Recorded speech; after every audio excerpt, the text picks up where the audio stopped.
Мария Халявка, Меруерт Камалиденова, аймақтық Азия чемпионаты. Е4 С5 Сицилиян қорғанысы, АТФ3 АТС6, Д4 СД, АТ4 АТФ6, АЦ3 Е5. Бұл Челябинский вариант деп аталады, немесе Свешников варианты, немесе Тимощенко варианты деп аталады.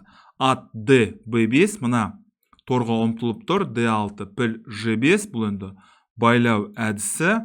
А6 қарсыласты өз аумағымыздан қуып шығу, ат А3, Б5, қос соққы әдісін пайдаланғымыз кеп тұр, ат Д5 және піл Е7.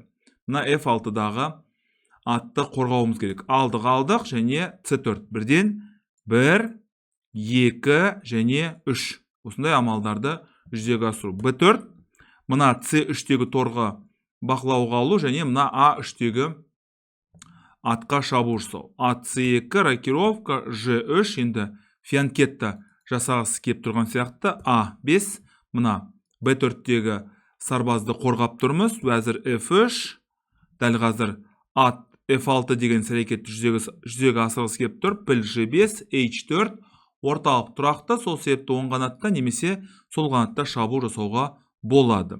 Піл H6, піл H3, әрине бұлай алуға болмайды.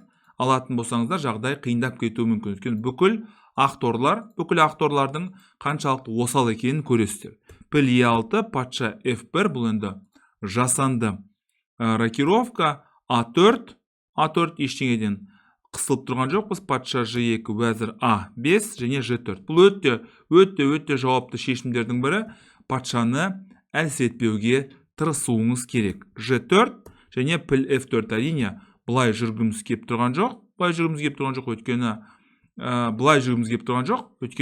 бұлай жүретін болсақ, онда ат F6 деген әрекеттер боп қалуы мүмкін. Бұл себепті бізге қажет емес. Піл F4 алдық және уәзір F4. Дәл қазір ақтардың да қаралардың да ешқандай басымдығы жоқ. Піл С4, мына сарбазды алдық, уәзір D6, бұл енді өрескел қате. Қараңыздар, дәл қазір 0,11 болды, бірақ уәзір D6-дан кейін минус 1,97 болып кетті. Енді уәзір B5, бұл өте жауапты шешімдердің бірі. Енді сұрақ туындайды, неге бұлай жүруге болмайды? Неге мысалы бұлай алуға болмайды деген сұрақ менде туындайды. Жақсы. Көрейік енді. Уәзір B5, ат Е3, тамаша, бұл деген балаганның сүйікті аттарының бірі. Тура D8, бірден мына уәзірге шабуыл жасау және темп мәселесі, уақыт мәселесі өте маңызды. Уәзір F4, піл D3, енді бұл піл шеге және мына жаққа және мына жаққа қарап тұр. Бұлай қарасаңыздар 0,04. Ешкімнің ешқандай басымдығы жоқ.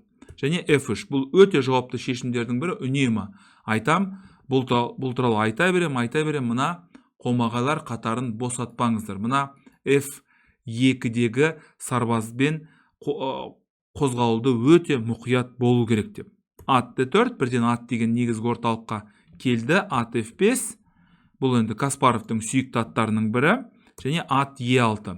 Дәл қазір мына кімге уәзірге шабуыл. Ж3, Б3, бұл енді сарбаз шеге, қосалқы өтетін сарбаз деп аталады. Мынаны алып, өткені болашақта Б2-дегі сарбазға шабуыл жасаудың амалы. А3, бұл енді құлпы деп аталады. Бұл іс-әрекетті толығымен уәзір қанатын жауып тастады. Уәзір С5, және өрескел қате деп тұр, бірақ сонда да дәл қазір минус 2,66 болатын болса, мына жүрістен кейін 0,67. Енді Ж5 тағы да түсініксіз шешімдердің бірі. Неге Ж5, неге мысалы тура АЦ1 деп жүрген жоқ деген сұрақ туындайды. Өйткені мына тура түк істеп атқан жоқ, міндетті түрде осылай қосу керек.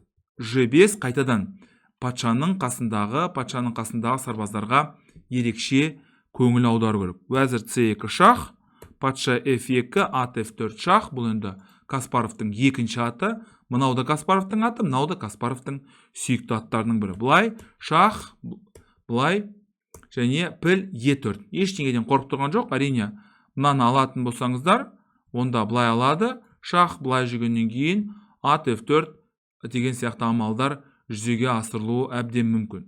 Сол себепті шах, былай және тура AHE1. Дәл қазір толық жүрісте мат қоюға болады. Бірақ адами тұрғыда оны табу өте қиын. Пілді 3, мына атты қорғаймыз. F1, уәзір C4 шах, былай ат F4 шах, былай және піл F1 алдық, және уәзір E6. Біріншіден мына жерге шабуыл жасағымыз келіп тұр, екіншіден мына атқа да шабуыл жасаудың амалы. Былай шах, былай ат D3, бұл 8 аяқ ат.